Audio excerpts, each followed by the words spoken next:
नमस्कार। इस लेक्चर के जस्ट पहले वाले लेक्चर में हम लोगों ने किरचॉफ्स लॉज, व्हीटस्टोन ब्रिज के बैलेंस्ड होने का क्या कंडीशन होता है, मेश करंट मेथड इत्यादि इन सारे कॉन्सेप्ट्स को समझने की कोशिश किया था। और हम लोगों ने ये भी देखा था कि जब व्हीटस्टोन ब्रिज बैलेंस्ड होता है तो बैलेंस्ड व्हीटस्टोन ब्रिज में जो ये दोनों पॉइंट्स होते हैं, ये दोनों पॉइंट्स सेम पोटेंशियल पर होते हैं, जिसके वजह से यहाँ से यहाँ के बीच अगर कोई रजिस्टर या कोई भी सर्किट एलिमेंट है, गैल्वेनोमीटर है, रजिस्टर है, कुछ भी है, तो उसमें कोई करंट फ्लो नहीं करेगा और ये सर्किट में इन दोनों पॉइंट्स के बीच कनेक्टेड रहे न रहे, it does not make any difference. तो इसको हम लोग सर्किट से हटा करके सोचते हैं, इसको शॉर्ट सर्किटेड कर देते हैं। और वैसा कर देने के बाद ये दोनों जो रजिस्टर्स हैं वो सीरीज में कनेक्टेड होते हैं, ये दोनों सीरीज में कनेक्टेड होते हैं और इन दोनों के सीरीज का इक्विवेलेंट और इन दोनों के सीरीज का इक्विवेलेंट आपस में पैरेलल में होता है। और उस तरह से हम लोग इन दोनों पॉइंट्स के बीच इक्विवेलेंट रेजिस्टेंस आसानी से निकाल लेते हैं, simply series parallel combination of resistances के कॉन्सेप्ट को यूज करके। लेकिन अगर व्हीटस्टोन ब्रिज बैलेंस्ड नहीं हो, व्हीटस्टोन ब्रिज के चारों आर्म्स के जो रेजिस्टेंसेस हैं वो बैलेंस्ड व्हीटस्टोन ब्रिज के कंडीशन को सेटिस्फाई नहीं कर रहा हो, कहने का मतलब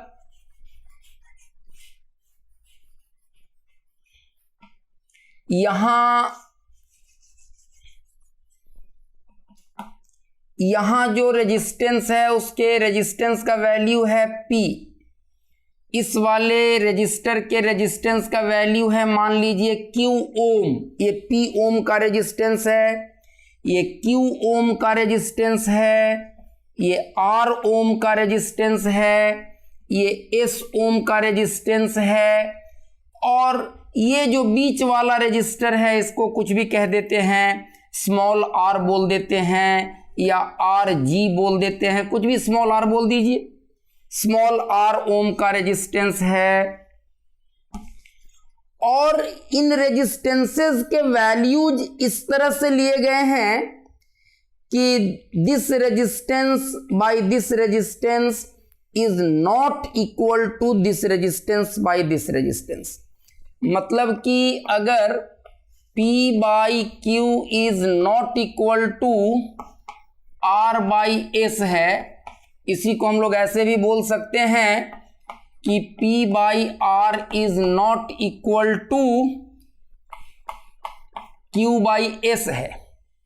तो अगर इन दोनों रेजिस्टर्स के रेजिस्टेंसेस का रेशियो और इन दोनों रेजिस्टर्स के रेजिस्टेंसेस के रेशियोज अगर इक्वल नहीं हैं तो ये दोनों पॉइंट सेम पोटेंशियल पर नहीं होंगे, व्हीटस्टोन ब्रिज बैलेंस्ड नहीं होगा। और तब अनबैलेंस्ड व्हीटस्टोन ब्रिज के केस में इन दोनों पॉइंट्स के बीच का इक्विवेलेंट रेजिस्टेंस निकालना थोड़ा चैलेंजिंग जॉब हो जाएगा, क्योंकि अब देखिए इस रजिस्टर को आप सर्किट से हटा नहीं सकते, शॉर्ट सर्किट नहीं कर सकते। और तब किसी भी दो रेजिस्टेंस को, ये जो 5 रेजिस्टेंसेस हैं इनमें से किसी भी दो रेजिस्टेंस को आप आपस में सीरीज या पैरेलल में नहीं कह सकते। ये दोनों रेजिस्टेंसेस के एक एंड एक जगह जुड़े हुए जरूर हैं, लेकिन दूसरा एंड एक जगह नहीं है, तो पैरेलल में नहीं है। जो करंट इसमें जाएगा उसमें से कुछ इधर आएगा, कुछ इधर जाएगा, ये सीरीज में नहीं है। कोई भी दो रेजिस्टेंसेस आपस में न तो सीरीज में है न पैरेलल में है। स्टैंडर्ड फॉर्मूला तो हमारे पास सिर्फ सीरीज एंड पैरेलल कॉम्बिनेशन का ही होता है, तो इसके लिए हम कोई स्टैंडर्ड फॉर्मूला यूज कर नहीं सकते इक्विवेलेंट रेजिस्टेंस इन दोनों पॉइंट्स के बीच का निकालने के लिए। तो इसका एक तरीका है, मान लीजिए इस पॉइंट का नाम दे देते हैं ए, इसका नाम दे देते हैं बी, इसका नाम दे देते हैं सी और इसका नाम दे देते हैं डी। तो खास करके जहां अनबैलेंस्ड व्हीट स्टोन ब्रिज जैसा सर्किट हो, वहां पर एक तरीका होता है डेल्टा टू स्टार कन्वर्जन। अगर वो काम आप कर देते हैं तो ये simply series and parallel combination of resistances में ये पूरा का पूरा अरेंजमेंट तब्दील हो जाएगा और तब इन दोनों पॉइंट्स के बीच इक्विवेलेंट रेजिस्टेंस निकालना बहुत आसान काम हो जाएगा। डेल्टा टू स्टार कन्वर्जन का मतलब होता है कि अगर कोई तीन रेजिस्टेंसेस हैं, वो आपस में इस तरह से जुड़े हुए हैं कि वो मैथमेटिक्स का डेल्टा वाला साइन जैसा सर्किट लूप बना रहे हैं।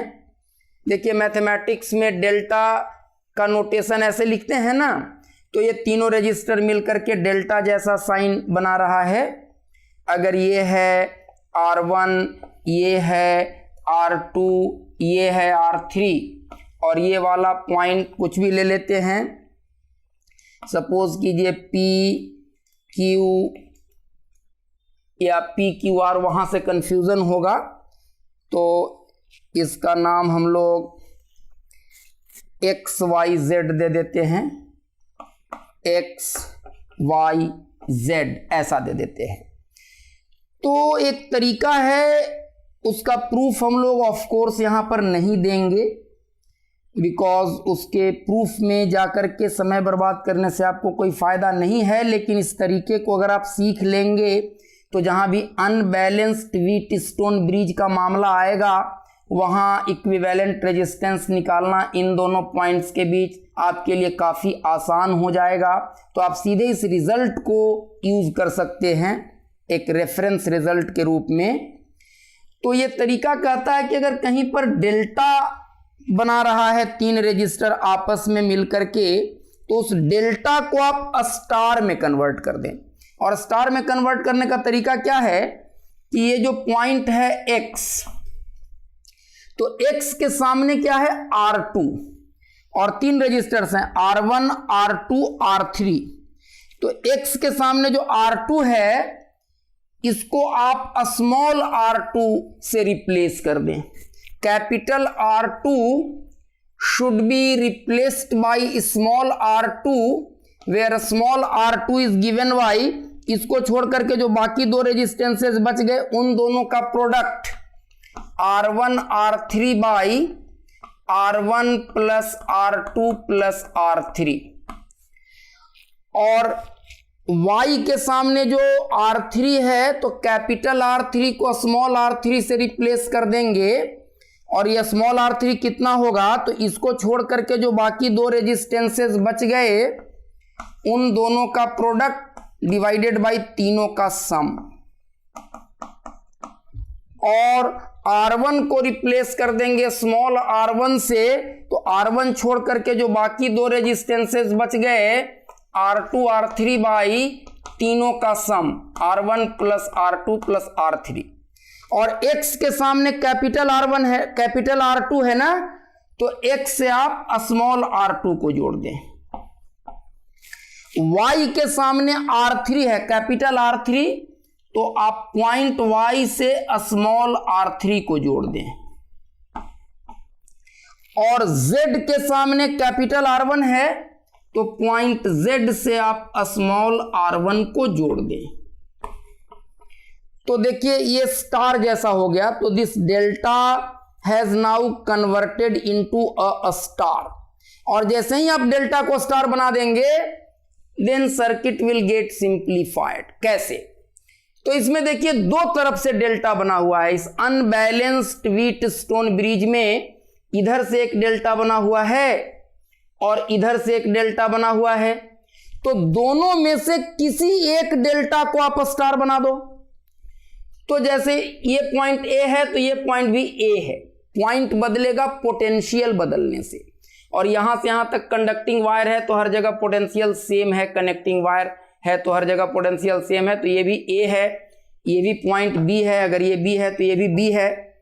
तो ए के सामने स्मॉल आर है तो पॉइंट ए से आप जोड़ दो इसके जगह पर P into R by P plus R plus small R. Numerical value दिया रहेगा तो बहुत आसान हो जाएगा। C के सामने कैपिटल आर है ना, तो आप C को जोड़ दो किससे, P into small R by P plus R, और D के सामने P है तो D से जोड़ दो, ये पॉइंट A हो गया, ये पॉइंट C हो गया, ये पॉइंट D हो गया, और D से हम लोग जोड़ देंगे R into R by P plus R.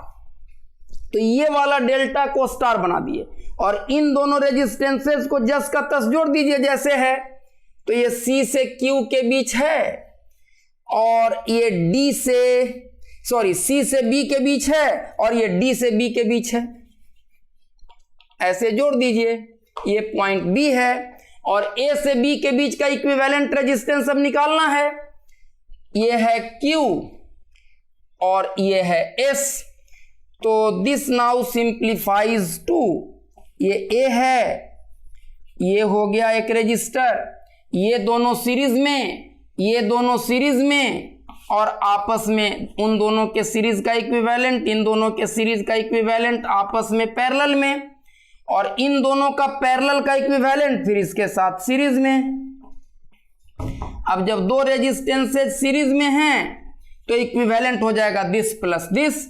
तो आपने क्या देखा, अनबैलेंस्ड व्हीटस्टोन ब्रिज के केस में अगर दोनों में से किसी एक डेल्टा को हम लोग स्टार बना देंगे तो ये circuit simply series and parallel combination of resistances में तब्दील हो जाएगा और इन दोनों पॉइंट्स के बीच बहुत आसानी से इक्विवेलेंट रेजिस्टेंस निकाला जा सकता है। ऐसे ही एक स्टैंडर्ड सर्किट में और बताना चाहूंगा, रादर दो स्टैंडर्ड मेथड्स में और बताना चाहूंगा जो बहुत जगह पर आपको दो गिवन पॉइंट्स के बीच इक्विवेलेंट रेजिस्टेंस निकालने में या सर्किट के दो गिवन पॉइंट्स के बीच का पोटेंशियल डिफरेंस निकालने में आपकी काफ़ी मदद करेगा और आप बहुत आसानी से पूरे सिचुएशन को कॉम्प्रिहेंड कर सकते हैं और सवाल को बना सकते हैं वेरी इजीली। तो अगर बैलेंस्ड व्हीटस्टोन ब्रिज है तब तो कोई समस्या ही नहीं है, वो ऑलरेडी एक रजिस्टर शॉर्ट सर्किटेड हो जाता है, उसके बाद पूरा का पूरा सर्किट अपने आप series and parallel combination of resistances में तब्दील हो जाती है। और अगर अनबैलेंस्ड व्हीटस्टोन ब्रिज है तो वैसे केस में क्या करेंगे, किसी एक डेल्टा को स्टार बना देंगे तो फिर वो simply series and parallel combination of resistances में तब्दील हो जाएगा। अब जैसे एक आप symmetry of current distribution, physics में symmetry plays very important role at so many places. आप करंट इलेक्ट्रिसिटी के सर्किट्स में भी सिमेट्री का भरपूर फायदा उठा सकते हैं। करंट डिस्ट्रीब्यूशन करवाते समय मान लीजिए इधर से आई करंट आया और उनको तीन रजिस्टर के बीच बंटना है और इधर से आई करंट को बाहर निकलना है, तो जितने जितने ओम के तीन रजिस्टर में इसको बंटना था उतने ही ओम के तीन रजिस्टर से इसको भी बाहर निकलना है, और बीच का सर्किट दोनों के लिए एक जैसा है। तो इधर आई में से जितना R1 में गया होगा, जितना R2 में गया होगा, जितना R3 में गया होगा, इधर भी R1 R2 R3 में उतना ही होगा। तो ऐसे सिमेट्रीज का फायदा हम लोग हर जगह पर उठा सकते हैं। तो एक मेथड होता है symmetry of current distribution, symmetry of current distribution, ये बड़ा लॉजिकल मेथड है। मान लीजिए कोई एक ऐसा सर्किट है,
और ये सारे रेजिस्टेंसेस इक्वल हैं।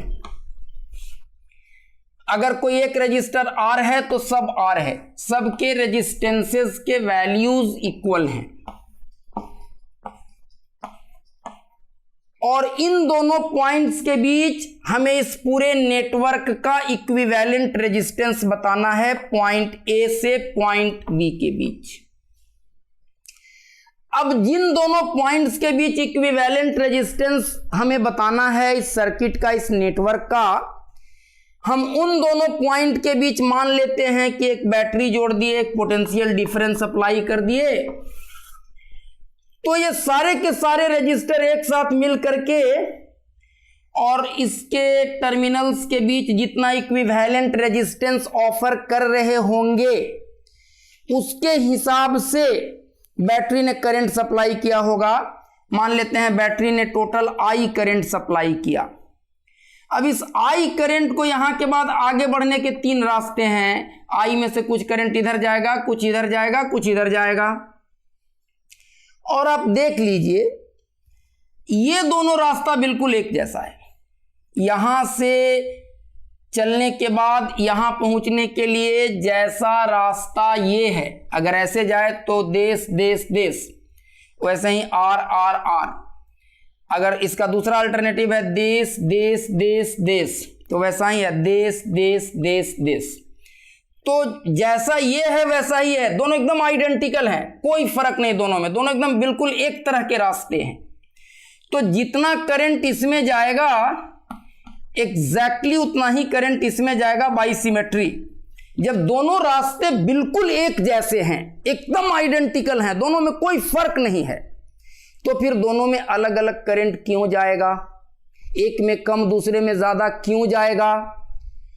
तो दोनों में एग्जैक्टली सेम करंट जाएंगे। तो I में से इधर I1 चला गया, इधर I1 चला गया। On the basis of symmetry हम लोगों ने ऐसा डिसाइड कर लिया। तो जो बचा वो इसमें चला जाएगा, I माइनस 2I1। और देखिए तो यहां से जो I करंट एंटर किया था उसको यहां के बाद आगे बढ़ने के 3 रास्ते थे, R R R। और जब यहां से I करंट बैटरी ने सप्लाई किया है तो बैटरी को I करंट वापस भी मिलना चाहिए, मतलब यहां से I करंट को बाहर निकलना है सर्किट से। तो यहां पर I करंट को पहुंचने के लिए, जैसे यहां से I एंटर कर रहा था तो जिस तरह के 3 रास्ते ये थे, यहां से I करंट को बाहर निकलने के लिए एग्जैक्टली वैसे ही 3 रास्ते ये हैं। जैसे ये तीनों थे एग्जैक्टली वैसे ही ये हैं। तो अगर I एंटर करने पर इधर I1 और इधर I माइनस 2I1 जाता था, तो यहां से अगर I करंट को बाहर निकलना है तो इधर से I1 आना चाहिए, just taking help of symmetry again. इधर से I1 आना चाहिए और इधर से I माइनस 2I1 आना चाहिए। अब जरा देखिए लॉजिकल मेथड्स, लॉजिक का अपना इस्तेमाल हम यहां करना चाहेंगे कि इधर से I माइनस 2I1 गया था और इसमें I माइनस 2I1 जाता रह गया। अब इधर से जो करंट गया था I1, वो यहां पर अगर 2 पार्ट में डिवाइड हुआ भी होगा, सपोज कीजिए I1 में से कुछ चला गया होगा इसमें और जो बचा होगा वो इसमें, I1 में से I2 चला गया इसमें तो I1 माइनस I2 इसमें, लेकिन फिर इसमें I1 वापस होना है। तो अगर इसमें I1 माइनस I2 आया तो सारे के सारे करंट को इसे वापस लौटना पड़ेगा, सो दैट कि ये करंट और इधर से जो गया ये दोनों मिलकर फिर I1 बन जाए। उसी तरह से इधर अगर इधर से I1 गया तो इधर से I1 जाना है और इसमें I माइनस 2I1 चला गया, तो इधर से जो करंट गया अगर यहां डिवाइड करेगा भी, कुछ इधर और कुछ इधर जाएगा, तो इधर जो गया वो 100% करंट इधर लौट जाएगा और इधर वाला और ये दोनों मिलकर के फिर I1 का I1 बन जाएगा। तो करंट के डिस्ट्रीब्यूशन की सिमेट्री को देखते हुए हम लोग ऐसा कह सकते हैं कि ये सारे के सारे रेजिस्टर्स इस पॉइंट पर कनेक्टेड जरूर हैं, लेकिन कनेक्टेड रहते हुए भी सिमेट्री के कारण करंट डिवाइड इस तरह से कर रहा है जैसे लग रहा है कि यहां पर इनके बीच कोई कनेक्शन नहीं है, यह कुछ ऐसा मामला है।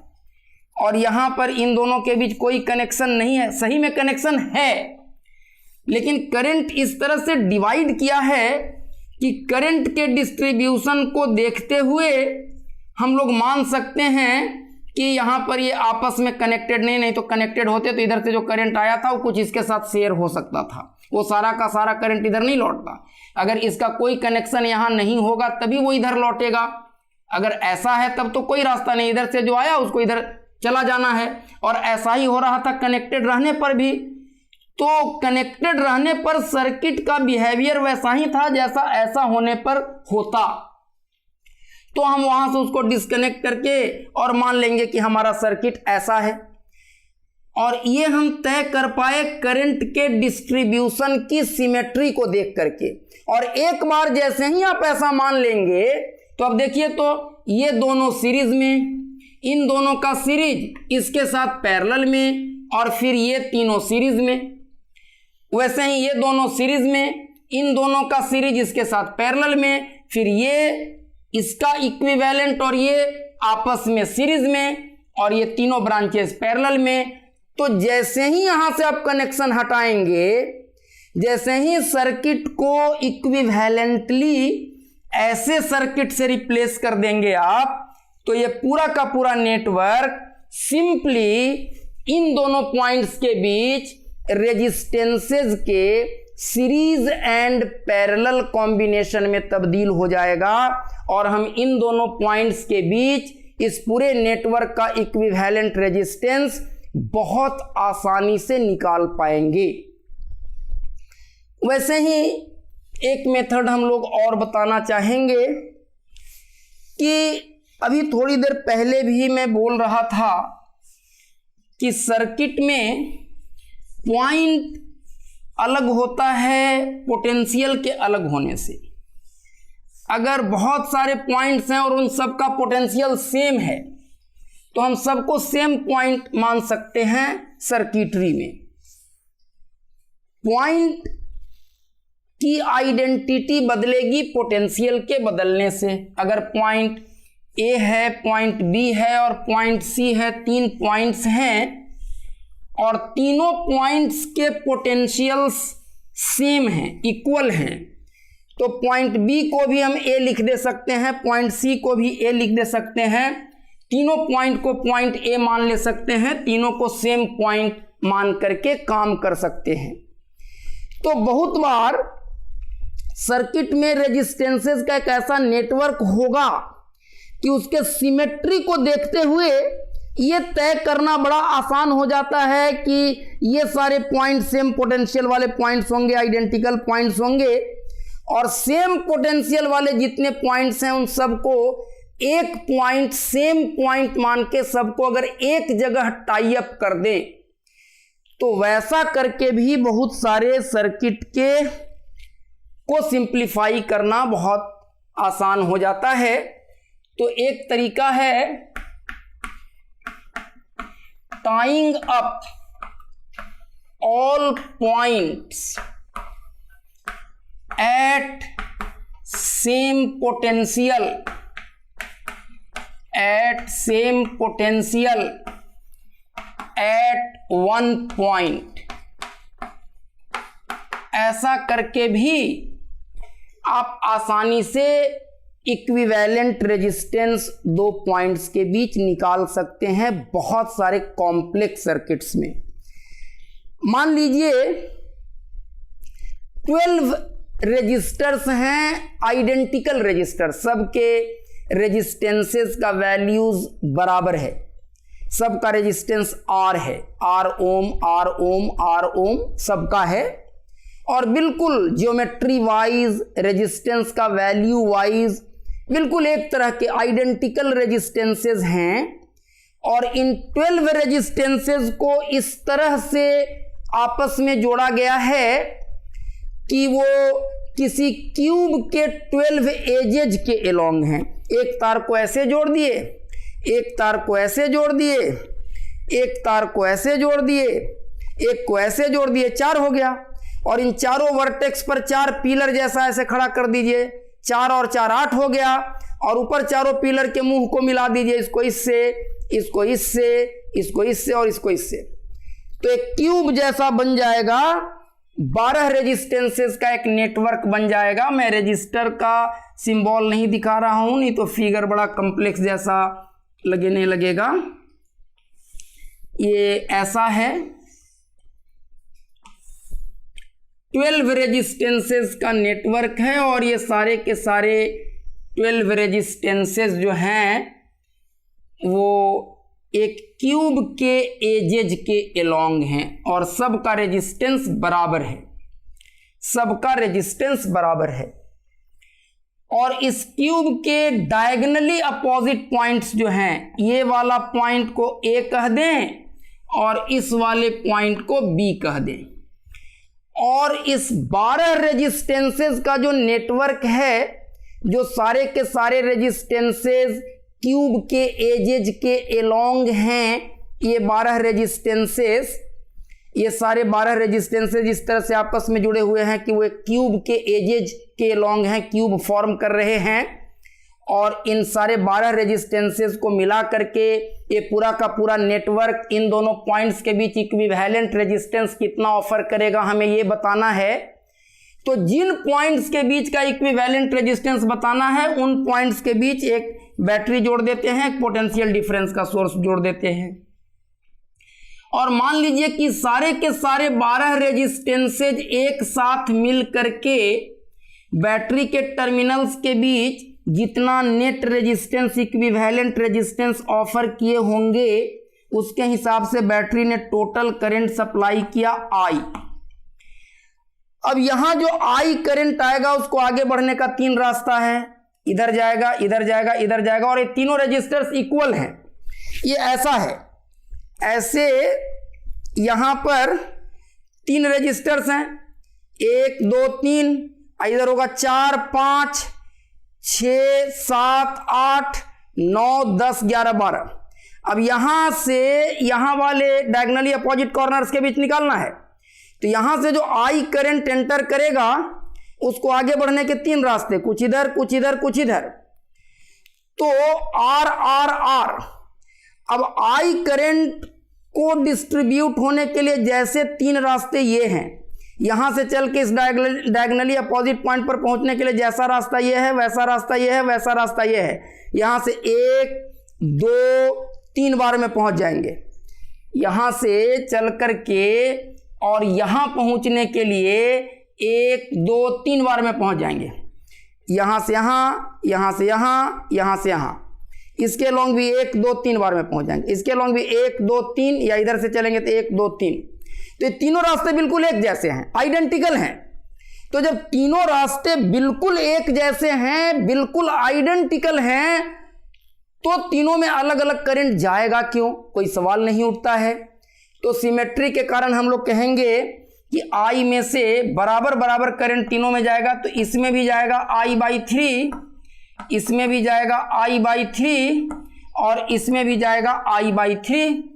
और वैसे ही यहां से I करंट को बाहर निकालने के लिए भी ये तीनों रास्ते एक जैसे हैं, तो अगर I करंट को बाहर निकलना है तो इससे आएगा I/3, इससे आएगा I/3 और इससे आएगा I/3। अब जरा देख लीजिए, A B तो हम लोग ले चुके हैं, C D E F G H। अब A से G के बीच का पोटेंशियल डिफरेंस कितना होगा? V is equal to IR, तो I/3R, I/3R, I/3R। तो जितना पोटेंशियल डिफरेंस यहां से यहां के बीच, उतना ही यहां से यहां के बीच, उतना ही यहां से यहां के बीच, जिसमें एक पॉइंट सब में कॉमन है। जैसे मान लीजिए पॉइंट A है 10 वोल्ट पर और यहां से यहां के बीच का पोटेंशियल डिफरेंस है 3 वोल्ट, इसका मतलब ये 7 वोल्ट पर है। और यहां से यहां के बीच का भी है 3 वोल्ट, तो ये भी 7 वोल्ट पर है। और यहां से यहां के बीच का भी है 3 वोल्ट, तो ये भी 7 वोल्ट पर है। तो एक पॉइंट तो हो गया A, और पॉइंट C, पॉइंट G और पॉइंट E, ये तीनों सेम पोटेंशियल पर हैं। तो सेम पोटेंशियल वाले पॉइंट को आप सेम पॉइंट मान लीजिए, इनको एक जगह टाई अप कर दीजिए। कौन कौन? E, G और C एक जगह टाई अप हो गया। वैसे ही I/3R, I/3R, I/3R। तो जितना पोटेंशियल डिफरेंस यहां से यहां के बीच, उतना ही यहां से यहां के बीच, उतना ही यहां से यहां के बीच, और ये सब में कॉमन है। तो इधर एक पॉइंट हो गया B, और ये तीनों पॉइंट F, D और H सेम पोटेंशियल पर है, तो तीनों को एक जगह टाई अप कर देंगे। अब A से E के बीच, A से G के बीच, A से C के बीच जितना भी रजिस्टर है, सब के बीच का पोटेंशियल डिफरेंस सेम होगा, तो वो तीनों पैरेलल में होंगे। तो यहाँ से यहाँ के बीच जो भी रजिस्टर हैं सबको आपस में पैरेलल में जोड़ दीजिए। और E से F के बीच, E से D के बीच, E से H के बीच, G से F, G से D, G से H, C से F, C से D, C से H। तो आप देख लीजिए E से, तो E से F और E से D, E से F और E से D, दो रजिस्टर हो गया पैरेलल में। मतलब ये पूरा का पूरा जो 12 रेजिस्टेंसेस का नेटवर्क था along the edges of a cube, वो simply series and parallel combination of resistances में तब्दील हो जाएगा। G से, तो G पॉइंट आपका ये है, G से F और G से H, G से F और G से H दो रजिस्टर हो जाएगा, दो रजिस्टर हो जाएगा। C से H, C से D, C से H और C से D, और 3 रजिस्टर इधर हो गया। तो 6, 3, 9 और 3, 12 रजिस्टर हो गए। और ये तीनों है पैरेलल में, तो इक्विवेलेंट हो गया R/3। ये 6 है पैरेलल में, तो इक्विवेलेंट हो गया R/6। ये 3 है पैरेलल में, तो इक्विवेलेंट हो गया R/3। और ये तीनों सीरीज में, तो equivalent this plus this plus this. तो इस तरह से हम लोग, देखने में बहुत कॉम्प्लेक्स सर्किट लग रहा था, क्यूब के एजेज के अलोंग 12 रेजिस्टेंसेस जुड़े हुए हैं, और उस क्यूब के डायगोनली अपोजिट पॉइंट्स के बीच इक्विवेलेंट रेजिस्टेंस कितना होगा। तो सेम पोटेंशियल वाले सारे पॉइंट्स को एक जगह टाई अप कर देंगे सेम पॉइंट मान करके, और जैसे ही ऐसा करेंगे तो ये पूरा का पूरा जो 12 रेजिस्टेंसेस का नेटवर्क था, वो simply series and parallel combination of resistances में तब्दील हो जाएगा, और हम इन दोनों पॉइंट्स के बीच का इक्विवेलेंट रेजिस्टेंस बहुत आसानी से बता पाएंगे, निकाल पाएंगे। इसके अलावा हम लोग कुछ मेजरिंग इंस्ट्रूमेंट्स की बात करेंगे, जिसमें खास करके पोटेंशियोमीटर और मीटर ब्रिज, इन दोनों का डिस्कशन करना चाहेंगे। इनके कॉन्सेप्ट पर बेस्ड भी न्यूमेरिकल क्वेश्चंस आते हैं। तो ये क्या हैं, कैसे इनसे काम हम लोग करते हैं, किस प्रिंसिपल पर ये काम करते हैं, एटसेट्रा एटसेट्रा। तो पोटेंशियोमीटर को एक आइडियल डिवाइस माना जाता है किसी सर्किट के दो पॉइंट्स के बीच का पोटेंशियल डिफरेंस मेजर करने का, बिकॉज वोल्ट मीटर से भी आप पोटेंशियल डिफरेंस मेजर करते हैं, लेकिन वोल्ट मीटर से जब आप पोटेंशियल डिफरेंस मेजर करते हैं तो वोल्ट मीटर क्या करता है कि मेन करंट का एक स्मॉल फ्रैक्शन वो अपने थ्रू ड्रॉ करता है, जिसकी वजह से जिस करंट को मेजर करना है, जिस पोटेंशियल डिफरेंस को मेजर करना है, जिस वोल्टेज को मेजर करना है, उसको मेजर करने के पहले ही चेंज करवा देता है।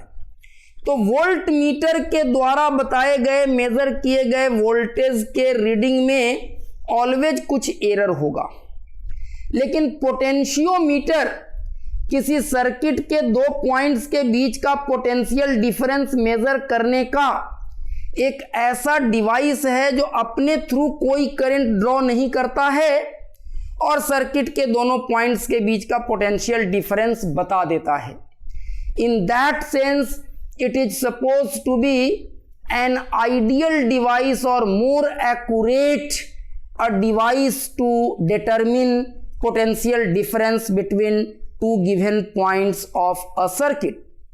इसके अलावा पोटेंशियोमीटर की मदद से हम दो सेल्स के ईएमएफ को कंपेयर कर सकते हैं, किसी गिवन सेल के इंटरनल रेजिस्टेंस का वैल्यू डिटरमिन कर सकते हैं। So a potentiometer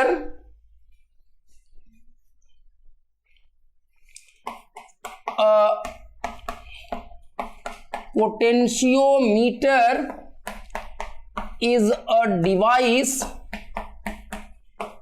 to पहला मेजर, तीन काम आप इससे कर सकते हैं, पोटेंशियल डिफरेंस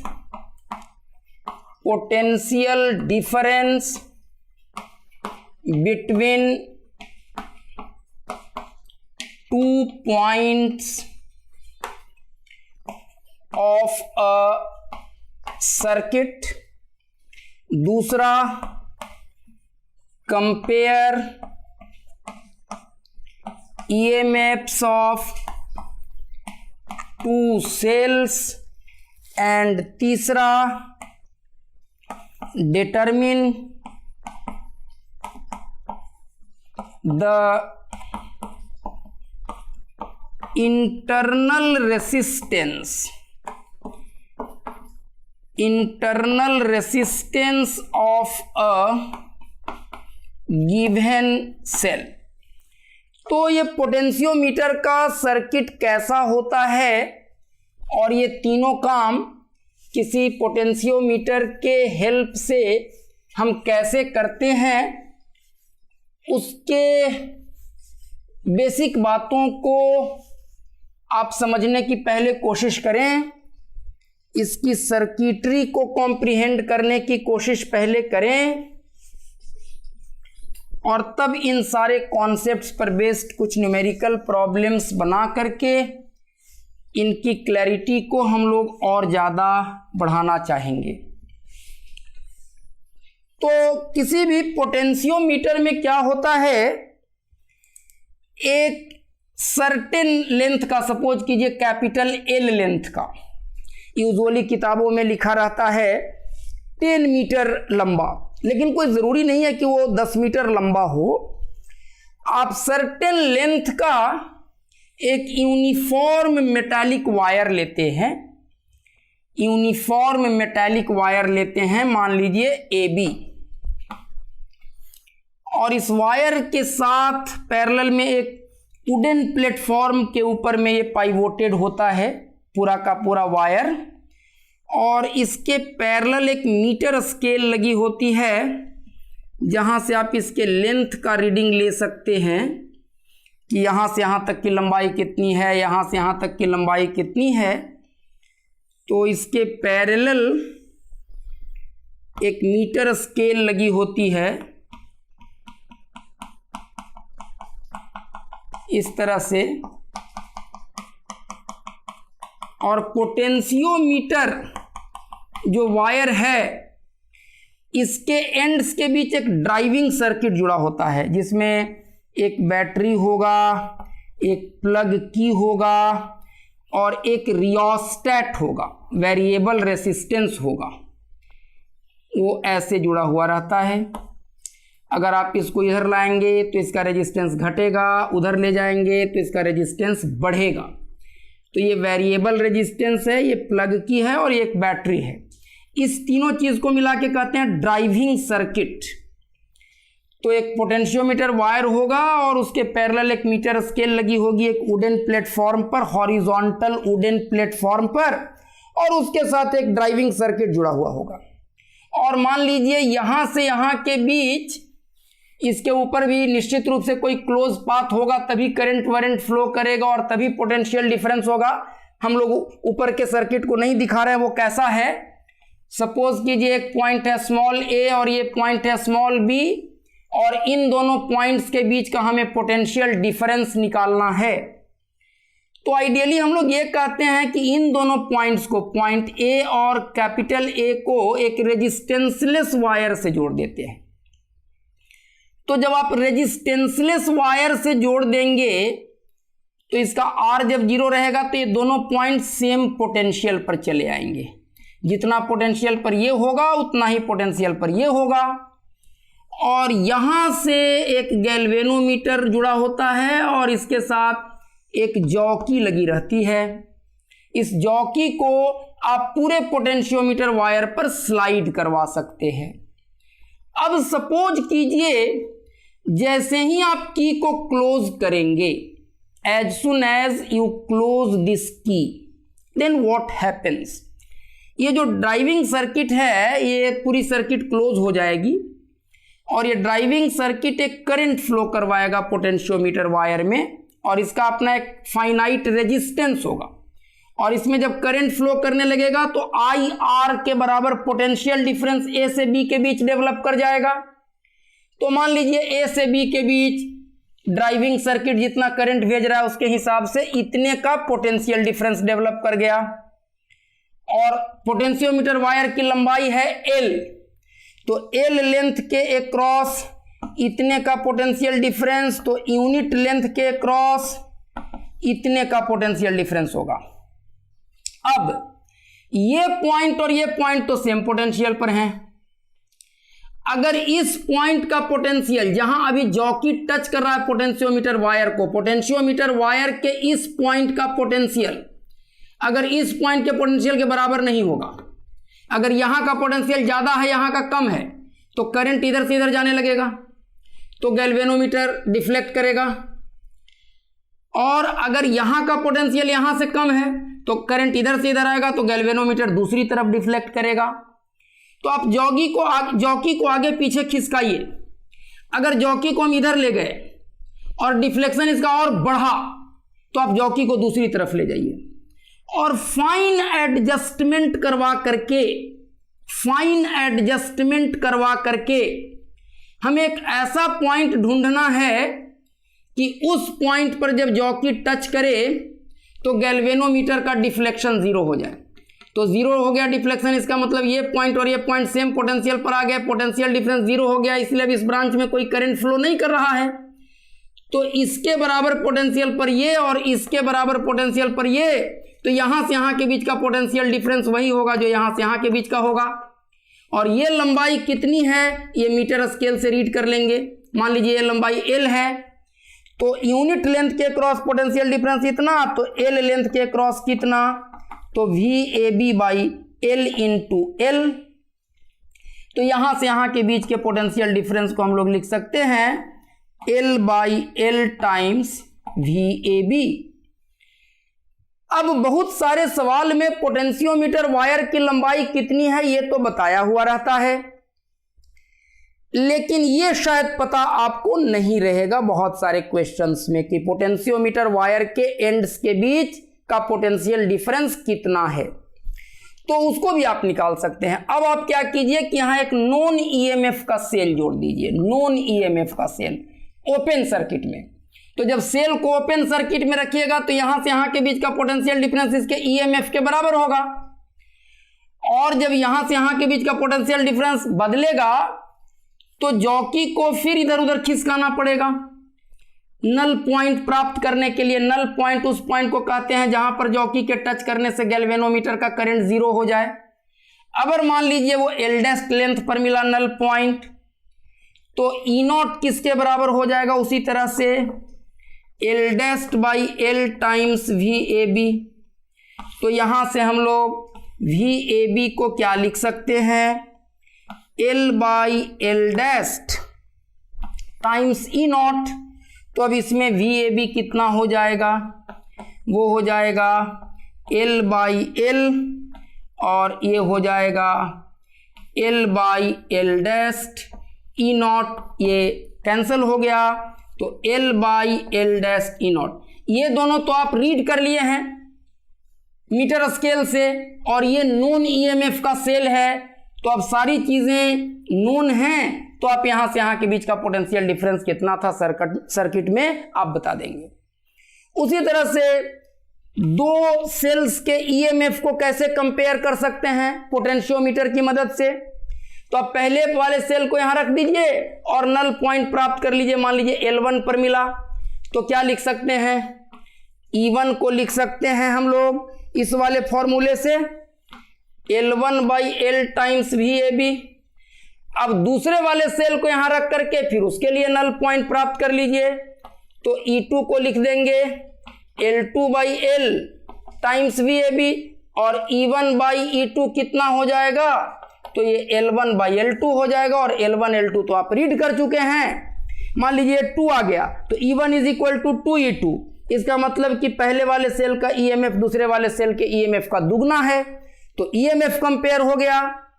अब किसी सेल का इंटरनल रेजिस्टेंस कैसे निकाल सकते हैं पोटेंशियोमीटर की मदद से, तो उसके लिए क्या करते हैं कि मान लीजिए यहां वो सेल है, इस सेल का ईएमएफ है ई नॉट और इसका एक इंटरनल रेजिस्टेंस है आर, और इसके क्रॉस एक आर रेजिस्टेंस जुड़ा हुआ है, और यहां एक ऐसे की है, की अभी ओपन है। तो की जब ओपन होगा तो ये सेल ओपन सर्किट में से कोई करंट नहीं लिया जा रहा है, तो इसके टर्मिनल्स के बीच का पोटेंशियल डिफरेंस इसके ईएमएफ के बराबर होगा। तो ई नॉट कितना हो जाएगा, मान लीजिए एल लेंथ पर मिला नल पॉइंट, तो वो हो जाएगा L by L times V A B. अब क्या कीजिए कि इसको क्लोज कर दीजिए। जब आप इसको क्लोज कर देंगे तो अब इसमें करंट फ्लो करने लगेगा, और करंट कितना होगा, E naught upon R plus R, और यहां से यहां के बीच का पोटेंशियल डिफरेंस उतना ही जितना यहां से यहां के बीच का, आई टाइम्स आर। तो अब वी ए बी कितना हो जाएगा, E naught R by R plus R. तो अब ई नॉट नहीं रहेगा, अब कितना हो जाएगा, जब इसको क्लोज कर देंगे तब E naught R by R plus R. और अब मान लीजिए नल पॉइंट एल डैश पर मिला, तो L dash by L times V A B. तो अब क्या करें, इन दोनों को डिवाइड कर दें, लेफ्ट को लेफ्ट से, राइट को राइट से, तो आ जाएगा R plus R by R is equal to L by L dash. तो 1 plus R by R is equal to L by L dash. तो r by R is L by L dash minus 1, तो यहां से r आ जाएगा L by L dash minus 1 times r। और सारी चीजें नोन हैं, ये दोनों तो मीटर स्केल से हम लोग रीड ही कर लेंगे। तो इस तरह से पोटेंशियोमीटर की मदद से हम लोग दो पॉइंट्स के बीच का पोटेंशियल डिफरेंस तो निकाल ही सकते हैं, दो सेल्स का ईएमएफ कंपेयर कर सकते हैं, और किसी गिवन सेल का इंटरनल रेजिस्टेंस भी डिटरमिन कर सकते हैं। इसी तरह का एक और डिवाइस होता है जिसको बोलते हैं मीटर ब्रिज। मीटर ब्रिज भी बैलेंस्ड व्हीट स्टोन ब्रिज के प्रिंसिपल पर काम करता है, और मीटर ब्रिज की मदद से आप किसी अननोन रेजिस्टेंस के वैल्यू को निकाल सकते हैं। मीटर ब्रिज में नाम ही है इसका मीटर ब्रिज। तो मीटर ब्रिज का सर्किट भी पोटेंशियोमीटर की तरह होगा, सिर्फ 1 मीटर लंबा वायर होगा। जो पोटेंशियोमीटर का वायर लिए थे वो अब 1 मीटर लंबा होगा, इसीलिए इसका नाम है मीटर ब्रिज। और इसके पैरेलल एक मीटर स्केल लगी हुई होगी, ऐसे एक मीटर स्केल लगा हुआ होगा।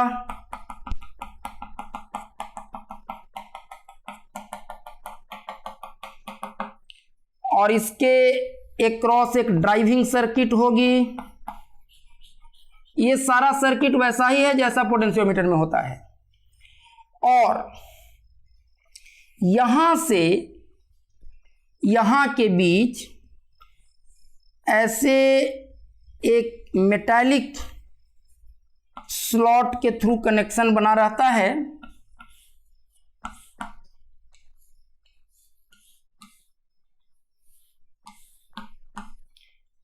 और एक रेजिस्टेंस को हम लोग यहां से यहां के बीच जोड़ते हैं और एक रेजिस्टेंस को यहां से यहां के बीच जोड़ते हैं।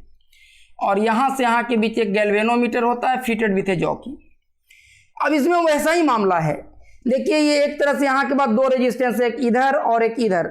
इस पार्ट का कुछ रेजिस्टेंस होगा, इस पार्ट का कुछ रेजिस्टेंस होगा। तो ये व्हीटस्टोन ब्रिज जैसा है, PQRS। अब इस जॉकी को आगे पीछे खिसका करके एक ऐसा पॉइंट ढूंढते हैं कि गैल्वेनोमीटर का डिफ्लेक्शन 0 हो जाए, मतलब नल पॉइंट। तो ये दोनों सेम पोटेंशियल पर आ गए, तो बैलेंस्ड व्हीटस्टोन ब्रिज हो गया। और जब बैलेंस्ड व्हीटस्टोन ब्रिज हो जाएगा तो दिस बाई दिस, वायर के इतने लेंथ का resistance is equal to this by this. अब वायर के इतने लेंथ का रेजिस्टेंस, पूरे वायर का रेजिस्टेंस अगर पता है तो उसके इतने लेंथ का रेजिस्टेंस भी पता होगा। ये पता है, ये पता है, और ये रेजिस्टेंस अगर अननोन है तो उसका वैल्यू हम लोग निकाल ले सकते हैं। तो इस तरह से ये नीचे का सर्किट पोटेंशियोमीटर के सर्किट जैसा है, और इसके ऊपर का जो अरेंजमेंट है वो बैलेंस्ड व्हीटस्टोन ब्रिज के तरह का है। और बैलेंस्ड व्हीटस्टोन ब्रिज के ही प्रिंसिपल को यूज करके और हम लोग मीटर ब्रिज की मदद से अननोन रेजिस्टेंस का वैल्यू निकाल सकते हैं। एक छोटा सा कॉन्सेप्ट है charging and discharging of capacitor, उसके भी हम लोग डेरिवेशन पार्ट को इग्नोर करेंगे और जस्ट उसकी फिजिक्स क्या है, कैसे होती है और उसका फॉर्मूला क्या है, उसको हम लोग जल्दी जल्दी ब्रीफ कर देंगे। Charging and discharging of capacitor, charging and discharging of capacitor. Suppose कीजिए कोई एक कैपेसिटर है, अनचार्ज्ड है, इसके प्लेट्स पर अभी कोई चार्ज नहीं है, और इसको एक रेजिस्टर R के थ्रू एक बैटरी के टर्मिनल्स के बीच जोड़ा जाता है। ये V वोल्ट की बैटरी है, कैपेसिटेंस C है। What will happen? शुरू में ये अनचार्ज्ड है, तो जैसे ही इसको जोड़ेंगे आप बैटरी के टर्मिनल से, तो ये हाई पोटेंशियल पर है इसके कंपैरिजन में, तो इलेक्ट्रॉन इससे फ्लो करके इसमें आएगा। नेगेटिव चार्ज फ्लो करता है from low potential to high potential, और ये न्यूट्रल था प्लेट, और इससे कुछ इलेक्ट्रॉन्स निकलेंगे तो इस पर पॉजिटिव चार्ज डेवलप करेगा, और जो इलेक्ट्रॉन यहां आता है उसी इलेक्ट्रॉन को इस प्लेट पर ये भेज देता है तो इस पर उतना ही नेगेटिव चार्ज डेवलप करेगा। तो जैसे जितना ज्यादा इलेक्ट्रॉन इससे निकलता चला जाएगा और इस पर आता चला जाएगा, इन प्लेट्स पर चार्ज का अमाउंट बढ़ता चला जाएगा, और ऐसा होते होते होते होते अल्टीमेटली ये प्लेट इसके बराबर पोटेंशियल पर और ये प्लेट इसके बराबर पोटेंशियल पर आ जाएगा, और तब पोटेंशियल का डिफरेंस नहीं रहेगा और तब चार्ज का फ्लो होना बंद हो जाएगा, और तब हम कहेंगे कि स्टेडी स्टेट अटेन हो गया, कैपेसिटर फुल्ली चार्ज्ड हो गई। लेकिन जब तक चार्जिंग का प्रोसेस चलता रहेगा, जब तक कैपेसिटर फुल्ली चार्ज्ड नहीं होगा, जब तक स्टेडी स्टेट अटेन नहीं होगा, तब तक इस प्लेट से निकल के इलेक्ट्रॉन इस प्लेट तक आते रहेंगे और एक करंट सर्किट में फ्लो करता रहेगा। तो इलेक्ट्रॉन का इधर से इधर आना पॉजिटिव चार्ज के इधर से इधर जाने के इक्विवेलेंट है।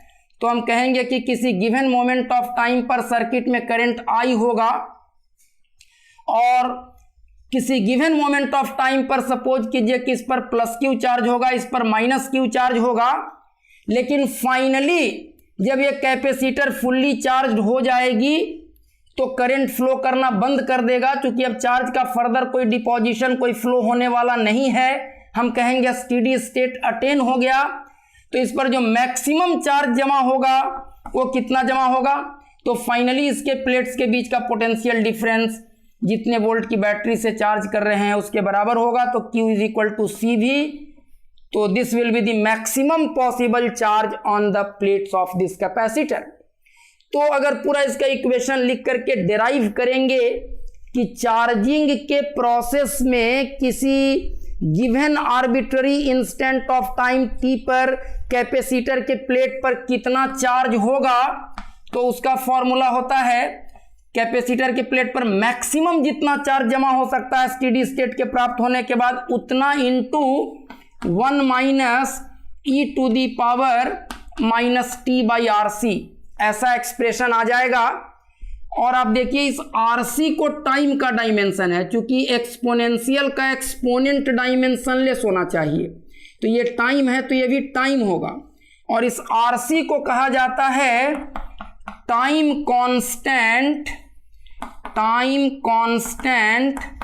Of charging RC circuit, time constant of charging RC circuit, और इसको टॉ से डिनोट करते हैं। तो इसको आप लिख सकते हैं Q is equal to Q0 1 minus e to the power minus t/τ।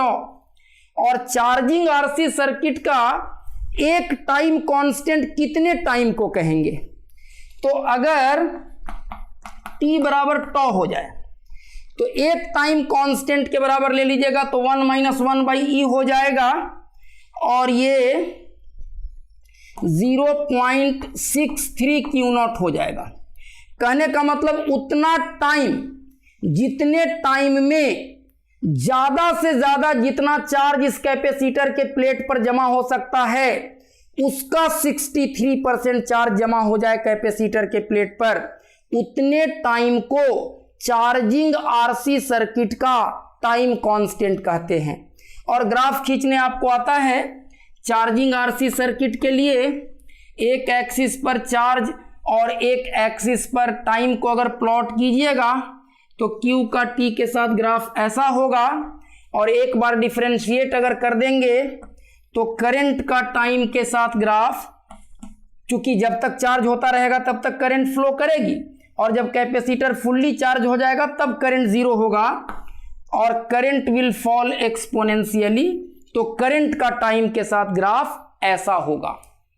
Discharging में क्या होगा, तो डिस्चार्जिंग में अब हम लोग क्या करेंगे कि पहले कैपेसिटर को हम फुल्ली चार्ज होने देंगे, और जब हमारा कैपेसिटर फुल्ली चार्ज हो जाएगा तो अब बैटरी को सर्किट से हटा लेंगे, रिमूव कर लेंगे। अब कैपेसिटर के प्लेट्स पर चार्ज है, उसके प्लेट्स के बीच एक पोटेंशियल डिफरेंस है, तो वो कैपेसिटर खुद एक बैटरी की तरह बिहेव करने लगेगा, और जब तक वो फुल्ली डिस्चार्ज हो नहीं जाएगा तब तक सर्किट में एक करंट फ्लो करता रहेगा।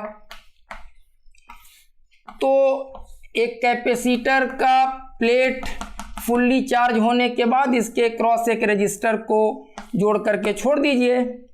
तो इसका भी आप इक्वेशंस बना सकते हैं। Equation banana is not very important, आपको फॉर्मूला याद रहना चाहिए। तो यहां अगर t इज इक्वल टू 0 पर if Q is equal to Q0 at t is equal to 0, शुरू में जब कैपेसिटर फुल्ली चार्ज था तब उसके प्लेट पर अगर Q0 चार्ज था तो t सेकेंड के बाद उसके प्लेट पर चार्ज होगा Q0 times e to the power minus t/RC।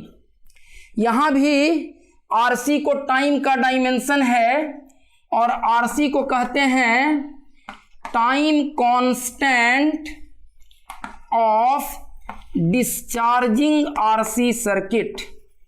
Time constant of discharging RC circuit, और इसको भी टॉ से डिनोट करते हैं, तो आप लिख सकते हैं Q is equal to Q naught E to the power minus T by tau, और अगर t बराबर टॉ ले लीजिएगा तो Q बराबर 0.37 क्यू नॉट, इतना चार्ज एक टाइम कांस्टेंट के बाद कैपेसिटर के प्लेट पर बच जाएगा। मतलब डिस्चार्जिंग आरसी सर्किट का एक टाइम कांस्टेंट उतने टाइम को कहते हैं जितने टाइम में कैपेसिटर के प्लेट पर शुरू में जो मैक्सिमम चार्ज था उसका 63% डिस्चार्ज हो जाए। और इस डिस्चार्जिंग आरसी सर्किट में चार्ज का टाइम के साथ, कैपेसिटर के प्लेट पर चार्ज का टाइम के साथ घटने का जो इक्वेशन है, तो Q का T के साथ ग्राफ खींचेंगे तो वो भी एक्सपोनेंशियली घटेगा, और अगर I का टाइम के साथ ग्राफ खींचेंगे तो वो भी एक्सपोनेंशियली घटेगा। तो ये सारे कुछ कॉन्सेप्ट्स थे इस फर्स्ट चैप्टर में। Electric current and circuit analysis में काफ़ी बड़ा चैप्टर है, बहुत सारे कॉन्सेप्ट सिखाने की कोशिश की गई है।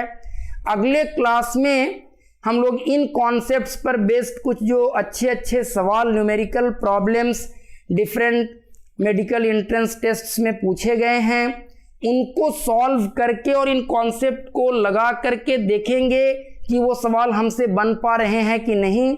उसके अलावा कुछ और आप एडिशनल प्रॉब्लम्स बनाएंगे, और थोड़ा जो कॉन्सेप्ट हम लोगों ने सीखा है उसकी क्लैरिटी और किसी गिवन फिजिकल सिचुएशन में उसके एप्लीकेशन को करना, इस चीज़ में थोड़ा और ज़्यादा क्लैरिटी लाने की कोशिश करेंगे। Thank you very much.